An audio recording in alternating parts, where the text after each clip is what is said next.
Hey guys, welcome back to the channel. I'm gonna try to make a fast video for anybody trying to install one of these UPABABY car seat bases and cut out all the... So I'm gonna go ahead and install this thing. It's a 2011 4Runner, but really it's the same on everything that has latch. And really all latch essentially means is that if you look in here, there's this bar. It's like a, it's just think of it just a tubular bar right here.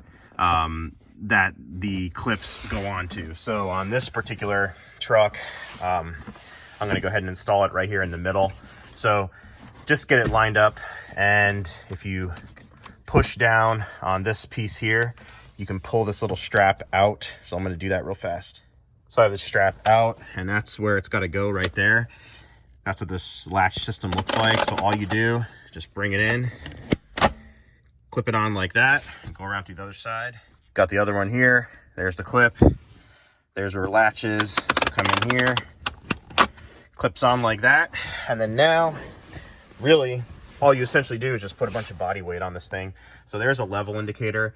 What you want to do is make sure that that little green thing is level.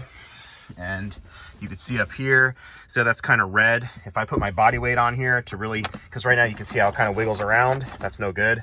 You push down on it and keep going until you get green like that, and make sure you're level right there. So what I do is I kind of really get in there and get a good bunch of weight on there. But now you can see there's no deflection.